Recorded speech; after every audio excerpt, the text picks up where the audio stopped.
À peine annoncé et d'ores et déjà testé pour vous sur la chaîne. Et oui, c'est à partir de ce mardi 2 août, 15 h, que j'ai en effet le droit de vous parler de ce produit. J'ai en effet été contacté par le constructeur Insta360 pour me proposer de tester sa toute nouvelle webcam Insta360 Link. C'est pour ça d'ailleurs aussi que le cadre change un petit peu. Il y a peut-être un petit peu d'écho dans la pièce. Bref, je suis dans ma maison de vacances, mais pour vous livrer un test complet de ce produit, il fallait bien s'y prendre un petit peu en avance. Quoi qu'il en soit, cette webcam, elle promet de filmer en 4K avec des fonctionnalités liées à l'intelligence artificielle, des fonctions un petit peu originales et abouties, des choses dont on a déjà un petit peu entendu parler, mais néanmoins, vous allez voir que la conception de cette webcam mérite vraiment qu'on s'y intéresse et surtout permet bel et bien d'obtenir des fonctionnalités assez inédites.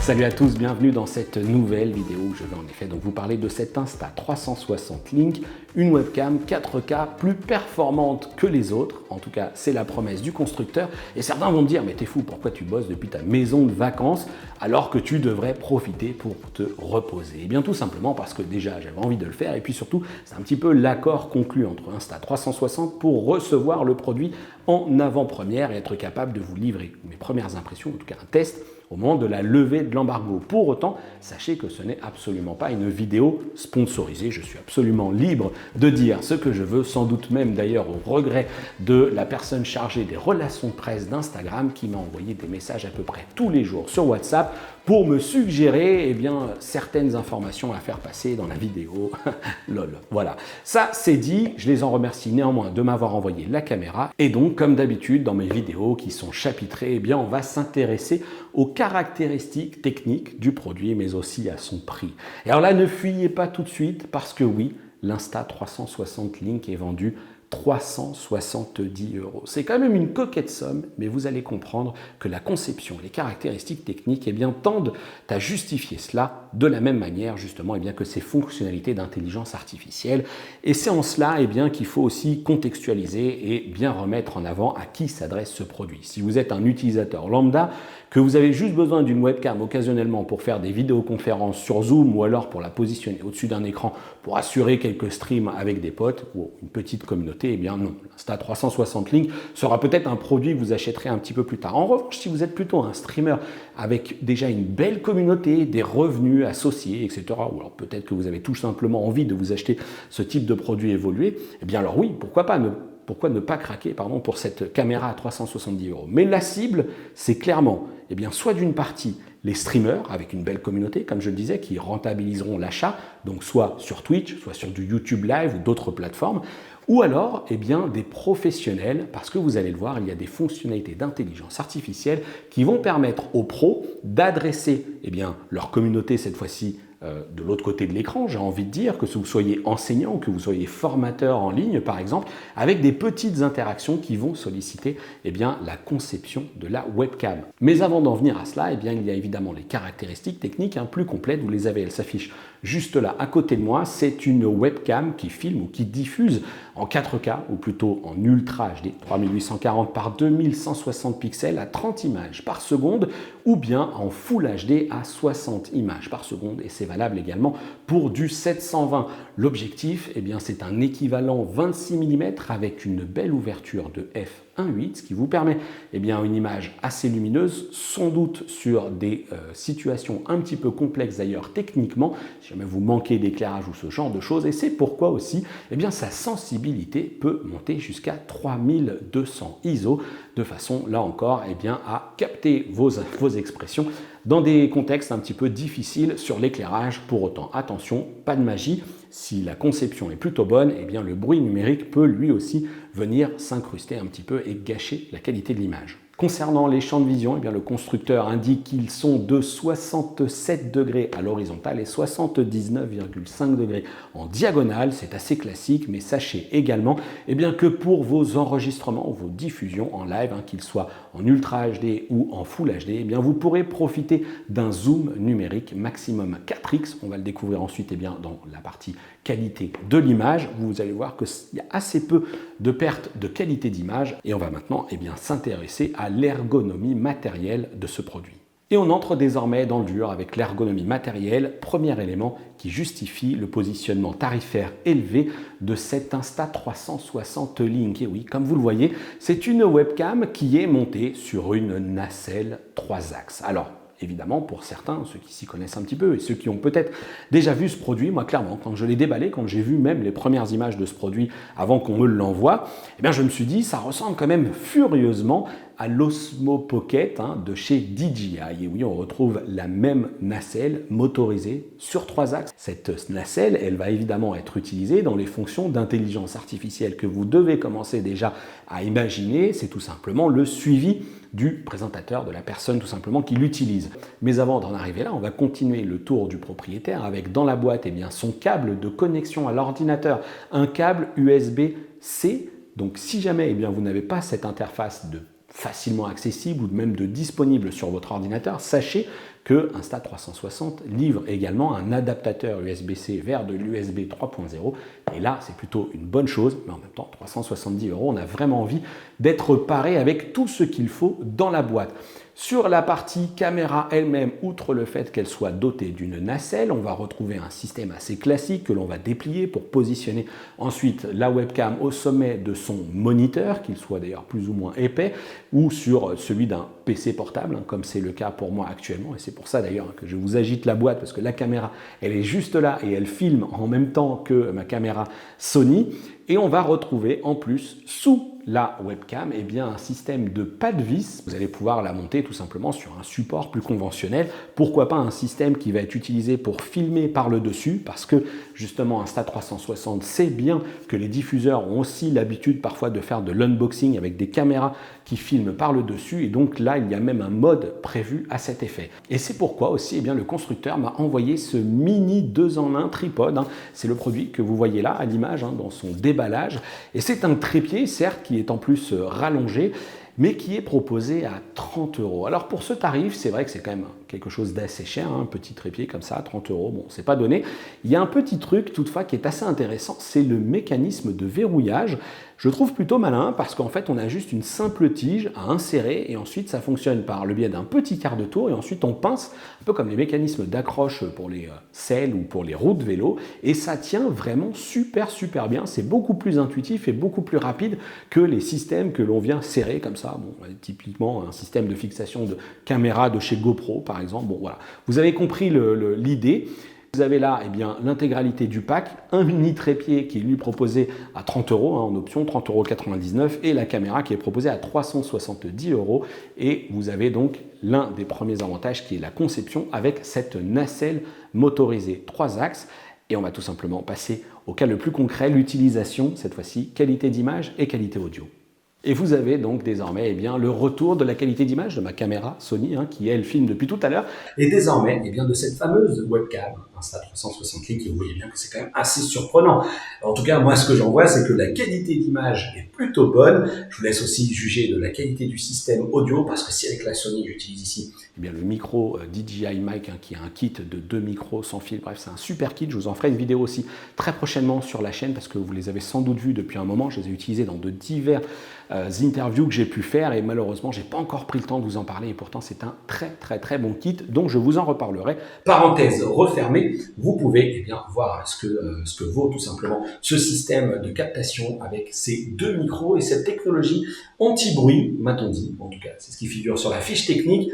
Je vais bien voir ce que ça donne au moment du montage et je vous laisse vous faire l'idée, parce que je peux vous dire qu'il y a un petit peu de bruit dans la maison, il y a un petit peu d'écho aussi, ça je vous l'ai déjà dit, mais surtout j'ai le PC portable qui ventile plutôt pas mal parce que j'enregistre la vidéo en 4K, et puis en plus de cela, eh bien j'ai un logiciel qui capture ce qui se passe à l'écran pour tout simplement être capable ensuite de vous reparler un petit peu de toutes les fonctionnalités qui sont liées notamment à l'ergonomie logicielle. On y reviendra, même si il est vrai que ce dont je vais vous parler tout de suite est un petit peu un mix entre l'ergonomie matérielle et l'intelligence artificielle, justement. Si vous êtes abonné à la chaîne, vous le savez, il me tient particulièrement à cœur de vous livrer des verdicts, en tout cas de tester les produits de manière la plus détaillée possible pour que vous puissiez vous projeter si oui ou non le produit que je suis en train de tester en vidéo vous intéresse. C'est vrai que c'est une webcam à 370 € avec toutes les capacités et toutes les fonctionnalités techniques qu'on a pu voir jusqu'à maintenant, et c'est pourquoi je tenais néanmoins à sortir de ce cadre de test qui s'est passé dans mon salon. Au moment du montage, je me suis bien rendu compte que la qualité audio n'était vraiment pas satisfaisante. Je l'avais pas perçu jusqu'à présent lorsque j'avais écouté les premiers enregistrements. Et là, c'est quand même pas bon, c'est distordu, c'est pas flatteur du tout, et c'est pas à la hauteur d'un tel produit. Et ce que vous entendez désormais, on est dans mon bureau, cette fois-ci à Paris, même si l'échéance pour moi de publication est imminente, il me reste plus que quelques heures pour tenir cet accord qui m'emmenait donc au mardi 2 août avec une publication à la levée de l'embargo à 15h, et vous entendez quand même que c'est mieux. Alors oui, c'est mieux dans un cadre d'utilisation plus classique, comme je le disais, je suis dans un bureau, c'est moins grand, il y a moins d'écho, etc. Mais c'est quand même pas parfait. On sent bien que si jamais on a besoin d'aller chercher une qualité un petit peu supérieure, faudra sans doute et assurément passer par ce type de produits là, qui sont des micros externes, tout simplement. Ici, un Yeti X pour ne citer que celui-ci. C'est un petit peu dommage parce que lorsqu'on va être dans un cadre de présentation, comme j'ai pu le faire là dans mon test, on voit bien que si je suis loin, que la pièce n'est pas idéale, que la qualité audio est grandement dégradée. Et ce constat donc que j'ai fait au moment du montage de la vidéo m'a mené vers un autre, et j'y étais, mais en fait, j'ai aucune option de réglage audio sur le client Insta360, cette application PC en l'occurrence, qui s'appelle Insta360 Link Controller, donc vous avez déjà vu quelques captures. J'ai des réglages pour la vidéo, mais je n'ai rien pour l'audio. J'ai pas de système de filtre passe-haut, passe-bas, on va même pas se parler de DSR, etc. Et surtout, je n'ai même pas la possibilité d'intervenir directement sur le gain du micro, lorsque je fais ces enregistrements. Tout va se passer via les options de Windows, par exemple, ou après directement depuis les clients que vous pourriez utiliser, que ce soit du Zoom, du Meet, etc. Donc du Microsoft Teams. Mais là, c'est dommage parce que voilà, j'ai pas ces fonctionnalités d'accessible. Je trouve que c'est un petit peu léger du côté de l'audio pour cette caméra. Encore une fois, faut espérer que le constructeur développe et améliore un petit peu son système, améliore technologiquement et dans la partie hardware avec une mise à jour firmware, et côté software avec de nouvelles options dans le logiciel, à croire vraiment que Insta compte sur l'utilisation d'un micro déporté, parce que c'est mieux que ce que vous aviez eu juste avant, en tout cas je l'espère, mais c'est pas encore complètement parfait. Allez, on va reprendre la suite de ce test dans les conditions initiales. Vous doutez bien que je ne vais pas tout retourner, là encore l'échéance est bien trop courte pour cela, mais surtout ce que je vais faire, c'est que je vais essentiellement utiliser la qualité du micro DJI afin de vous offrir un confort de visionnage un petit peu meilleur quand même. Et c'est donc dans ces fonctionnalités à mi-chemin entre le logiciel, le matériel lié à la conception même du produit que ça commence à devenir intéressant, parce que dans la boîte on a un petit papier qui nous dit voilà, elle est dotée d'un capteur 1 demi-pouce, ça filme en 4K, 30 images par seconde, suivi intelligence artificielle, le True Focus, on va voir aussi de quoi il s'agit. True Focus, en fait, je vais vous le dire tout de suite, c'est tout simplement une technologie qui est capable, grâce à de la détection de phase, d'analyser ce qui se passe tout simplement à l'écran et d'assurer une mise au point la plus efficace possible. Franchement, ça marche quand même pas mal du tout. C'est quand même bien net. Ouais, c'est quand même pas mal du tout. Mais ce qui nous intéresse surtout, comme je l'ai dit, ce sont les fonctionnalités d'intelligence artificielle qui passent tout simplement par de la gestuelle. La gestuelle, comme je le disais, soit vous êtes donc diffuseur, streamer, et puis vous avez besoin d'un cadre grosso modo fixe parce que vous êtes derrière votre écran, encore que je ne veux pas catégoriser systématiquement le métier de streamer, vous pouvez être comme moi, là, en train de faire un live par exemple, et vous avez besoin à tout moment que la caméra zoome sur vous. Et alors là, il y a différents modes. L'intelligence artificielle vous permet par exemple de faire ça, voilà. Et vous lui dites, moi j'ai 3 petits clignotements bleus qui se sont affichés sur la caméra, et en fonction de ce que j'ai défini dans les paramètres de réglage, c'est-à-dire que soit je lui ai demandé d'avoir un suivi demi-corps, et lorsque je fais ça, voilà, la caméra me suit. Mais à partir du moment où je fais ce geste, elle va désormais pouvoir commencer à me suivre. Voilà, je peux me déplacer, et vous voyez, je ne fais absolument rien. Elle me suit complètement tout seul, et là, que je m'éloigne, vous voyez, hop, elle me dit, si je commence à m'éloigner, elle va, zoomer dans cette limite, évidemment, de ce zoom 4 fois numérique. mais franchement, la perte de qualité d'image, elle est très réduite. Ce que je regrette un petit peu, eh bien, c'est le fond qui est au-dessus, enfin le bord perdu qui est un petit peu au-dessus de moi. Là, c'est tout simplement eh bien, ce qui se passe dans les paramètres de l'application. Je peux lui demander d'avoir un suivi de tout le corps. Alors là, comme ça, je désactive la fonction. Là, désormais, je vais la réactiver. On va voir si ça change quelque chose. Sur la partie tout le corps, bon, visiblement, ça n'a pas changé grand-chose. En revanche, je vois dans le bas de l'écran que la caméra eh bien, a bel et bien activé la fonctionnalité. Donc, vous voyez, comme ça, elle peut bouger, mais j'ai moins tout simplement de fonctionnalité de zoom. En revanche, si je vais dans l'application et que je lui dis bah, « tu me suis niveau tête », eh bien, vous voyez, franchement, j'ai encore une fois une puissance de zoom assez importante. La qualité d'image reste vraiment très bonne, c'est très cool. On va voir ce que ça donne si je refais ça. Voilà, normalement la fonctionnalité est désactivée et elle ne me suit plus du tout puisque j'ai désactivé la fonction. Il y a une autre commande qui est disponible, c'est tout simplement la fonction de zoom qui consiste à faire un L comme ça avec votre doigt. Alors là, comme elle est très serrée, on va voir comment ça se passe. Mais par exemple, si je fais ça, eh bien vous voyez, hop, elle va commencer à dézoomer tout simplement. À partir du moment où je m'arrête, hop, voilà. Elle a décidé, elle a compris que je ne voulais pas zoomer ou dézoomer plus. Encore une fois, là, ça va être le champ d'action, enfin le champ de vision de la caméra qui fixera le reste. Et là, si je refais ça, hop, elle clignote en bleu et je peux lui demander de zoomer. Hop, et je peux m'arrêter là ou je peux tout simplement refaire le geste, hop, et augmenter encore un petit peu. Et ça, franchement, c'est très cool.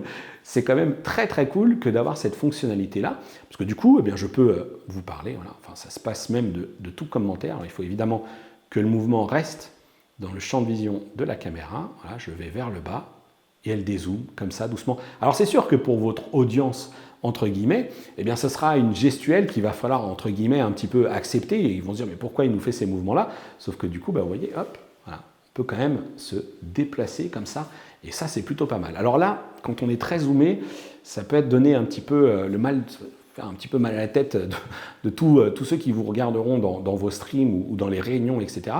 Donc peut-être préférer la fonctionnalité demi-corps. Et là aussi, bah, ça fonctionne franchement pas mal. On peut choisir dans les options, évidemment, logicielles, si vous souhaitez un suivi rapide ou un suivi plutôt lent, mais on va y revenir également. Allez, je recale l'intelligence artificielle sur moi. Là encore, petite confirmation à l'écran que le suivi est bien activé. Vous voyez, hop, si je me décale, eh bien, ça le fait. Le cadrage est réglé sur demi-corps et je vais désormais eh bien, vous parler de cette dernière fonctionnalité d'intelligence artificielle. Vous les avez peut-être remarqué derrière moi. Ce sont ici eh bien, les marqueurs qui sont sur le mur. Alors, bon, bien évidemment, le suivi ne nous aide pas, mais quoi qu'il en soit, vous avez peut-être remarqué ces marqueurs qui sont sur le mur et également dans la vidéo de déballage. Et c'est tout simplement eh bien, pour les fonctionnalités, cette fois-ci plus liées à la présentation professionnelle ou en tout cas quelque chose que vous souhaiteriez mettre en avant. Il y a 4 marqueurs, c'est le mode tableau blanc qui s'active lorsque je fais un V comme ça avec les doigts. J'ai ce petit clignotement, ce qui va me permettre eh bien, de me rapprocher de mon tableau blanc et tout simplement eh bien, de commencer à vous écrire comme ça. Allez, hop, petit lapin, détecte-moi le tableau blanc, voilà, tac, et le voilà. Et donc là, par exemple, eh bien, je pourrais vous parler de la webcam Insta 360 Link. Voilà. Et là, vous pouvez tout à fait lire ce qui se passe. J'ai plus qu'à refaire le signe du V et la caméra rebascule automatiquement sur le mode précédemment sélectionné. Franchement, ça aussi, c'est quelque chose de très cool. Regardez, hop, regardez comme ça fonctionne vite. Tac, elle va agrandir, elle va détecter le cadre. Ok, il est là. Tac, elle me laisse quelques secondes et puis je peux attaquer. Voilà, bravo. Bravo, c'est tout beau, ça fonctionne super bien. Le seul truc, c'est qu'effectivement, il faut ensuite refaire ce mouvement pour recadrer un petit peu l'image. Dites-moi ce que vous en pensez dans les commentaires. Dites-moi si vous pensez que c'est quelque chose qui peut vous être utile. Et en tout cas, si c'est le cas, je trouve ça vraiment très malin. Bon voilà, je reste un éternel insatisfait et donc du coup je reprends encore la parole ici pour vous parler d'un truc que je trouvais assez mal concrétisé aussi au moment du premier tournage et que je vois bien dans le montage, c'est cette fameuse gestion du HDR, la possibilité d'activer le HDR, même devrais-je dire sous certaines conditions. Si vous avez bien fait attention dans la fiche technique et dans ce qu'on voit aussi ici dans le logiciel, eh bien cette technologie High Dynamic Range ne peut pas être activée lorsque la caméra filme ou diffuse en Ultra HD 4K 3840 2160 pixels. Et pourtant, eh bien vous allez voir hein, là, ici à l'écran, eh bien c'est bien la définition que j'ai de sélectionner. Et si voilà, un petit moment, on voit bien que boum, il s'est passé quelque chose, la caméra a quand même essayé de booster un petit peu sa plage dynamique, sauf que, pour je ne sais quelle raison, alors qu'on a quand même l'impression qu'il se passe un truc, eh bien ici, l'icône est grisée, et donc du coup je ne peux pas tout simplement profiter a priori du vrai fonctionnement du HDR. Voilà, j'ai rebasculé en Full HD, j'ai relancé l'enregistrement, mais avant d'activer eh bien cette technologie HDR, je vais vous inviter à vous focaliser sur ce qui se passe en fait ici, voilà, dans cette zone là ici, tac tac tac, pas simple à l'envers, mais bon, je m'en sors pas trop mal, je trouve. Voilà, donc dans ce qui se passe ici, on voit bien que l'image est globalement plutôt bien exposée. Là, il y a des réglages hein, d'ailleurs qui me permettraient d'intervenir si je le souhaite dans les options de compenser l'exposition, etc. Là, tout est en mode automatique, et si j'active, donc comme je vous le disais dans cette partie ici, focalisez-vous là, si j'active le mode HDR, je vais... Tac, voilà. Vous voyez, lorsque j'active effectivement ce mode, on voit bien que la caméra essaye de redéboucher toutes les zones. Boum, elle a boosté un petit peu tous ces réglages. Sauf que, eh bien, dans cette zone-là, hein, donc dans la fameuse zone sur laquelle je vous ai demandé de vous focaliser, eh bien, apparaît du bruit numérique parce qu'elle a augmenté sa sensibilité, tout simplement, pour être capable de produire ça. Et là, comme la luminosité même de la pièce est un peu inférieure par rapport à tout à l'heure, je commence à avoir un petit peu de bruit aussi, un petit peu de fourmillement sur le dossier de ma chaise. Et donc, du coup, vous voyez, ça sera pas un mode à utiliser tout le temps. Donc pour ma part, hein, selon les quelques tests que j'ai pu faire, je ne vois pas réellement l'intérêt d'activer ce HDR alors que on a en plus ici eh bien les paramètres de correction. Là, tout est en mode automatique, elle s'en sort vraiment plutôt pas mal déjà. Et si je bascule en mode manuel, eh bien, je vais pouvoir gérer justement manuellement la montée dans les ISO. Voilà, et là, vous voyez bien que, hop, là, je peux augmenter la sensibilité. Alors forcément, comme je le disais, ça va provoquer du bruit. Je peux décider de me créer peut-être même une petite ambiance un petit peu plus sombre. Et ensuite, eh bien, intervenir sur la courbe d'exposition si je le souhaite, pour, là encore, peaufiner un petit peu mes réglages, essayer de déboucher si je le souhaite. Voilà, bon, vous voyez, il y a des choses à faire. Bon, on rentre dans un rendu qui du coup ne semble plus du tout naturel. Bon, moi je trouve qu'elle s'en sort déjà plutôt pas trop mal en mode automatique, et c'est finalement sans doute l'essentiel. Dernier chapitre de cette vidéo, avec une précision toutefois assez importante, mais qui vaut aussi pour la partie qualité d'image et qualité d'audio. Sachez que là, au moment où j'enregistre, on est le 27 juillet, la levée d'embargo est le 2 août, et c'est vrai que le constructeur déploie tout de même quelques mises à jour. J'en ai déjà téléchargé une qui a apporté notamment l'une des fonctionnalités dont je vais vous parler juste après.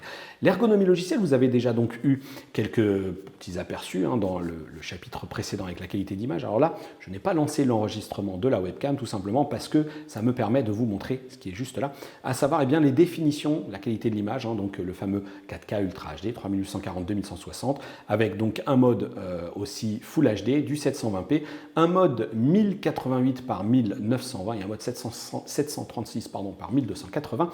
Et ici, sur la partie droite de l'écran, la possibilité tout simplement eh bien, d'orienter comme ça la caméra manuellement. Soit vous déplacez le curseur pour aller plus ou moins vite, soit vous utilisez tout simplement les petits clics comme ça. Hop, on clique frénétiquement avec la souris et ça permet de déplacer le cadrage, le zoom par exemple, etc. Et alors là, il y a un truc qui est plutôt pas mal, très intéressant aussi, c'est la possibilité de créer des positions. Alors là, par exemple, vous allez voir, si je souhaite, par exemple, on est plusieurs devant la caméra, j'ai un intervenant qui est, par exemple, eh bien, voilà, on ne va pas aller trop loin parce que le cadre s'y prête pas des masses. Voilà, j'ai un intervenant, par exemple, qui serait, hop, voilà, juste là, voilà, ici, tac, tac, voilà, il est là, hein, il est là. Imaginez qu'il y ait quelqu'un qui est juste là et qui souhaite me parler. Et lui, voilà, on a envie de le zoomer un petit peu plus comme ça. Eh bien, je vais ajouter sa position. Ça va être la position 4. De l'autre côté, hop, voilà, j'ai encore un autre intervenant. Et lui, cette fois-ci, eh bien, le zoom, il est carrément comme ça. Voilà, hop, on va le décaler encore un petit peu, soyons fous, voilà, j'ajoute ici la position. Eh bien, imaginez un petit peu que je suis en position 1, c'est moi qui vous parle par exemple, et puis j'ai une deuxième personne qui veut vous parler, et là, par exemple, hop, voilà, je bascule position 4, ça décale, ça zoome, position 5, ça décale, ça zoome. Alors évidemment, tout ça, ça fait autant d'allers-retours dans l'image qui peuvent ne pas être très très agréables pour votre audience, mais par contre, pour vous, si vous avez l'opportunité en plus d'intercaler ça avec des petites images, eh bien ça fait des trucs assez cool. Il y a quelque chose que je ne vais pas faire là, tout simplement pour des raisons de confidentialité. Je ne vais pas non plus vous montrer tout mon salon, par exemple, mais c'est que la caméra, elle ne peut pas tourner à 360 degrés. Ça, c'est un petit peu regrettable. Elle est montée sur une nacelle. Eh bien, on ne peut pas imaginer une grande salle de réunion, par exemple, où j'aurais la caméra en face de moi et je déciderais par exemple de filmer quelqu'un qui serait de l'autre côté du bureau tout simplement. Bon, ça c'est pas possible, il faudra composer aussi, mais en même temps avec une webcam traditionnelle vous pourrez absolument pas changer l'angle comme ça aussi facilement. Donc c'est plutôt pas mal que ces positions que l'on peut préenregistrer à la fois dans l'axe, dans l'orientation et dans le zoom. Ici on a les fonctionnalités donc d'exposition etc. mais qui sont désactivées tout simplement parce que j'ai le mode HDR qui est activé, voilà, et donc si je coupe le mode HDR qui lui va gérer la plage dynamique automatiquement de l'image, et bien vous allez voir que tac, il faut y aller vraiment doucement parce qu'on peut aller jusqu'à plus 3 et jusqu'à moins 3 sur les paramètres d'exposition. Donc vous voyez que franchement, cet objectif f1.8, vous voyez, qui permet vraiment de compenser très très haut électroniquement l'exposition, de descendre aussi très très bas, et ça c'est plutôt cool si jamais certains souhaitent notamment rajouter peut-être une certaine ambiance dans leur vidéo. Voilà, tac, je vais remettre ça à 0, ça prend un petit peu de temps quand même. Il y a la fonctionnalité de balance des blancs, là on peut monter jusqu'à 10 000 degrés Kelvin, enfin 10 000 K, et là voilà, on passe de 2200 boom à 10 000, donc quelque chose de très très chaud. Et en fait, moi, pour avoir essayé, c'est vrai que je me suis dit, bon, je vais caler ça sur 6005, et vous voyez que derrière moi, le mur, qui est pourtant un mur blanc, on le voit d'ailleurs là sur la caméra, eh bien, ressort très très jaune. Donc en fait, elle fait plutôt ça très très bien de manière automatique, donc c'est plutôt une bonne nouvelle aussi. L'intelligence de la caméra profite aussi au réglage ici en mode automatique. Là, je rajoute de la luminosité. Derrière, mon écran commence lui à être sérieusement cramé. En revanche, sur le devant, on voit bien que j'ai haussé un petit peu la luminosité de l'image.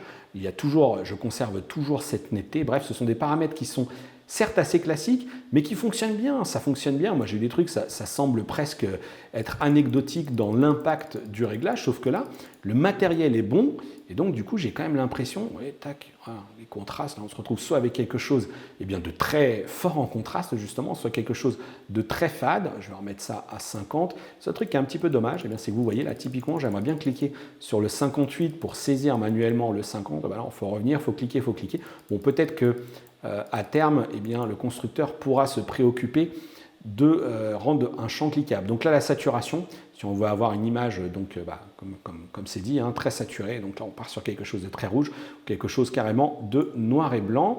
Et donc on a ensuite ce paramètre d'acuité, et là je le regrette, tac, vous le voyez, qui soit quand il est à 0 comme ça, on voit bien que ça a tendance à lisser un petit peu ce qui se passe, peut-être même dans les détails de la barbe, ce genre de choses, c'est très lissé, ou au contraire, tac, je rajoute de la netteté. Et alors là, vous voyez ma chemise, là à l'image, j'ai presque l'impression que j'ai du fourmillement même, tellement c'est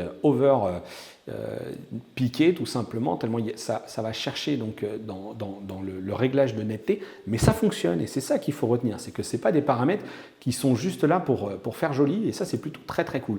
Et donc il y a une autre fonctionnalité qui peut être assez intéressante, c'est que par exemple, vous choisissez la puissance du zoom. Vous dites, voilà, moi mon zoom, il est comme ça, justement tout à l'heure, je reprochais un petit peu à l'image, alors hop, il faut désactiver ici. Tout à l'heure, je reprochais à l'image de laisser un peu trop d'espace vide autour de moi. Eh bien, je peux lui dire, tu me désactives le zoom automatique dans l'image. En revanche, tac, je veux bien que tu me suives. Et là, vous voyez, elle ne zoome plus. Et donc, ça évite justement, c'est moi qui maîtrise mon champ d'action. Je reste tout simplement avec le même cadrage si je veux me rapprocher, etc. Sauf qu'elle ne zoome plus, elle n'assure plus que le suivi, que ce soit horizontal ou vertical même. Oui, vertical également.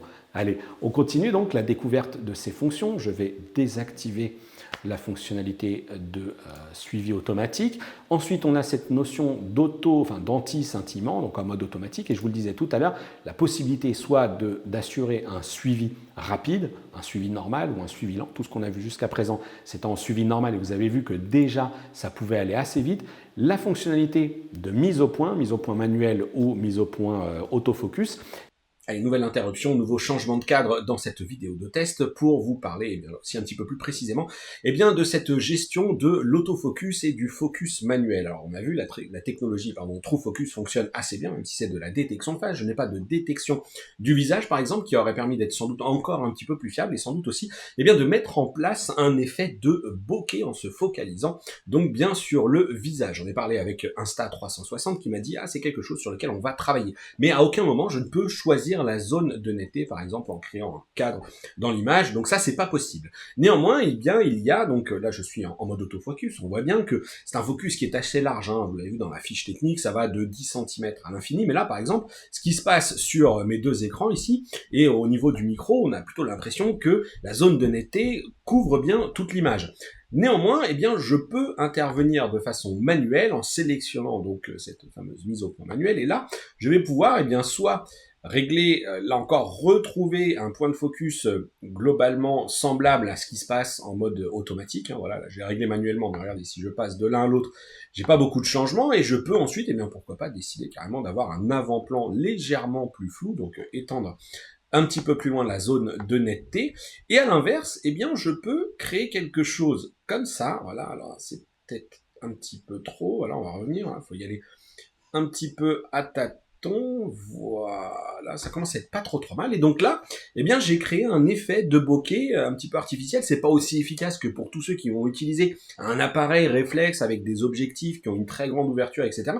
Mais on voit bien quand même, que les deux écrans sont un petit peu plus flous. C'est valable aussi, en tout cas selon moi, ce que j'ai à l'écran là, au niveau du micro, et mon visage est plutôt relativement net, et pourtant j'ai assez peu de profondeur de champ. J'ai à peine 80 cm, donc voilà, donc je tenais quand même à revenir là-dessus, parce que je trouve que dans le cadre de mon bureau là, actuellement, c'est quand même plus parlant que, dans mon salon, en vacances, avec ce mur blanc en arrière-plan. C'était pas très efficace, c'était pas très parlant. Bon, voilà. J'espère que ça vous a intéressé, que c'était pertinent. Moi je trouve, voilà, que c'était quelque chose qu'on peut venir ajouter, comme ça, qu'on peut venir régler. C'est plutôt cool, voilà. Allez, on rebascule à nouveau sur la suite de cette vidéo.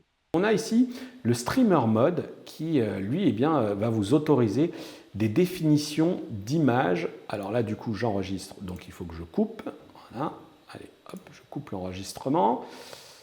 Et donc ce fameux streamer mode, il vous active les définitions, cette fois-ci en mode portrait, comme vous le voyez actuellement.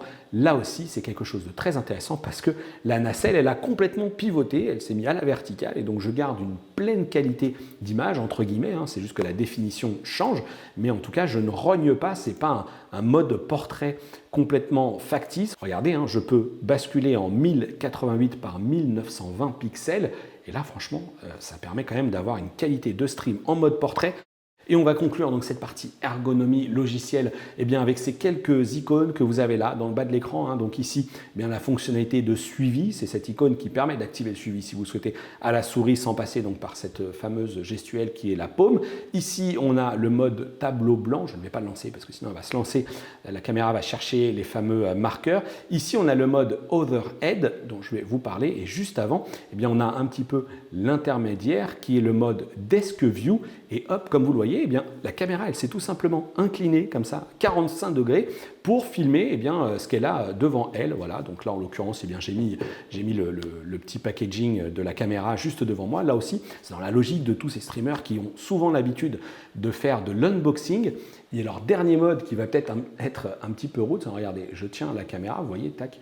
Bon, elle me suit, alors du coup le suivi du visage est activé, tac, je vais le couper, je vais recentrer l'image pour que vous voyez ce que ça donne. Voilà, la caméra, elle est comme ceci, et donc le mode de tout à l'heure qui est l'inclinaison à 45 degrés, regardez, tac, voilà, je clique, vous voyez la caméra s'incline comme ça, de manière automatique à 45 degrés pour filmer ce qui se passe, et si jamais je la mets en mode droite, tac, je lui dis active-moi le suivi, vous voyez la nacelle là, tac, vous voyez, tac, l'objectif il reste droit, quel que soit le truc, c'est la stabilisation qui fait le job, vous voyez bien, la nacelle reste droite, sauf si, là, elle est droite, j'active le mode Overhead, comme pour filmer, donc comme je le disais, un unboxing. Et là, boum, l'objectif s'oriente vers le bras et j'ai tout simplement la possibilité comme ça de filmer par exemple un unboxing sans avoir rien à faire, puisque en fait l'objectif ici, c'est tout simplement ici de visser un bras articulé. Ici, on suppose qu'il y a le bras. Hop, je filme mon produit. Hop, je rebascule vers moi. Voilà, donc j'espère que vous voyez vraiment bien ce que ça donne. Voilà, je filme vers moi avec le suivi activé. Hop, je filme vers le bas. Filme vers moi.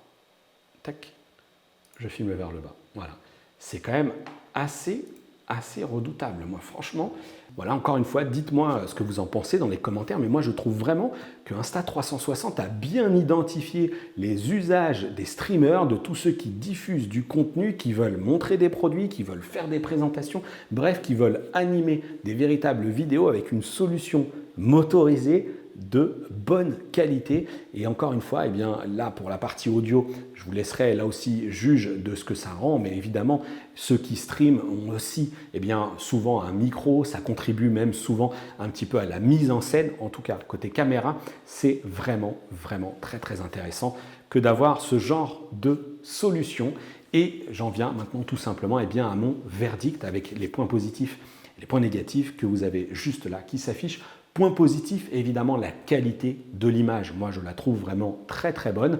Et encore une fois, c'est ce qui m'emmène au principal point négatif, qui peut-être n'en sera pas un pour vous, si vous avez vraiment pour considération que ce type de produit est un outil de production professionnel, ou en tout cas utilisateur avancé qui gagne aussi de l'argent à faire de la diffusion sur le web, c'est le prix, 370 € et 30 € pour cette perche qui néanmoins est tout de même assez intéressante. Hop, je vais la reprendre, elle est juste là.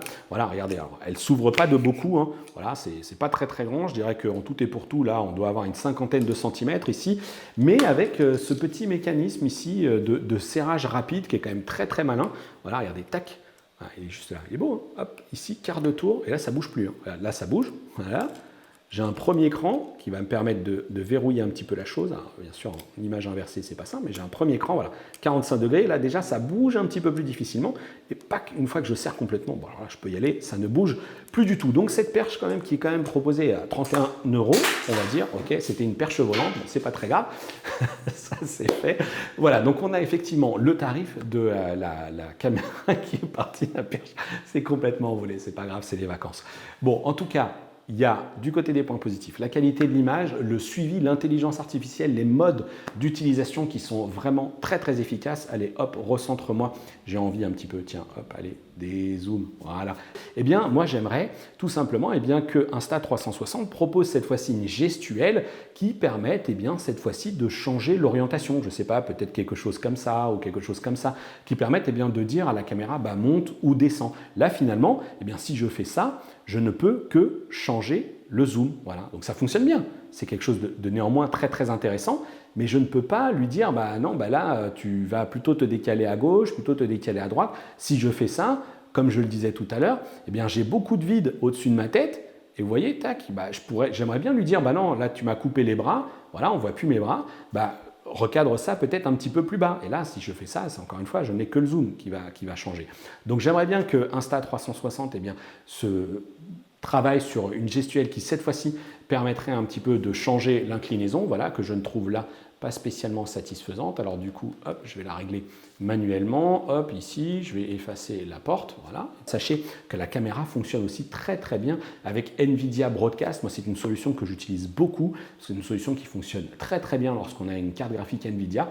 Là, vous sélectionnez la source, la caméra, et ensuite, puisque sa qualité d'image est en plus très bonne, il y a une belle dynamique, etc., le logiciel vous détourne de façon très efficace. Ça, j'aimerais bien que ce soit quelque chose qui soit intégré. Beaucoup font l'effort d'ajouter effectivement ces modes de détourage, des fonctionnalités qui sont à une époque, il fallait un fond vert pour le faire. Là, on ne retrouve pas ça, c'est un petit peu dommage. Voilà ce que j'avais à vous dire donc essentiellement sur cette Insta360 Link, une webcam, vous l'avez vu quand même, qui est effectivement bel et bien plus intelligente que bon nombre de ses concurrentes avec une bien meilleure qualité d'image Aussi, ça ne remplacera pas tous ces utilisateurs de réflexes, notamment qui utilisent leur boîtier pour faire des super streams, mais néanmoins, c'est bien plus performant que toutes les caméras, toutes les webcams que j'ai pu tester, bien plus polyvalent, et ces fonctionnalités de suivi restent quelque chose de très intéressant, mais ça se paye cher, très cher. Et néanmoins, si jamais ce produit vous intéresse et que cette vidéo, je le redis, n'a pas été sponsorisée, vous retrouverez dans la description un lien d'affiliation, tout simplement parce que ça ne vous coûtera pas plus cher et ça vous permettra, pourquoi pas, de me récompenser d'avoir travaillé pendant mes vacances, ou en tout cas d'avoir essayé de vous informer sur la qualité de ce produit. Fallait-il craquer? Maintenant, finalement, le choix, il vous revient. Attention, c'est un produit onéreux, c'est un produit néanmoins efficace et c'est un produit qui, je l'espère, va évoluer. Moi, typiquement, l'interface USB-C m'a donné envie de brancher cette webcam à mon smartphone. Malheureusement, ça n'a pas fonctionné. Il ne s'est absolument rien passé sur mon Google Pixel 6 et pas plus non plus d'ailleurs sur le Xiaomi 11T quelque chose de ma femme.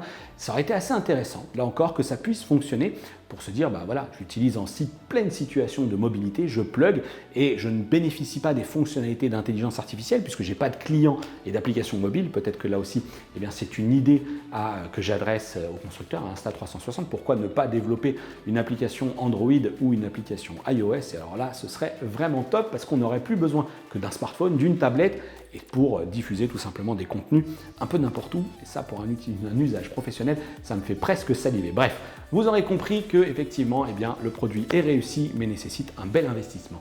N'hésitez pas à vous exprimer sur ce que vous avez pensé de cette vidéo dans les commentaires. Si ça vous a plu, vous savez quoi faire. Ça aide, ça motive, ça fait toujours plaisir. N'hésitez pas donc à vous abonner si ce n'est pas déjà fait. Retrouvez aussi dans la description le lien vers notre canal de discussion Discord et c'est là que tout simplement la communauté vous attend pour échanger. Ici s'affichent aussi mes réseaux sociaux pour rester en contact. Je vous dis à bientôt pour une prochaine vidéo et d'ici là, portez-vous bien. Ciao.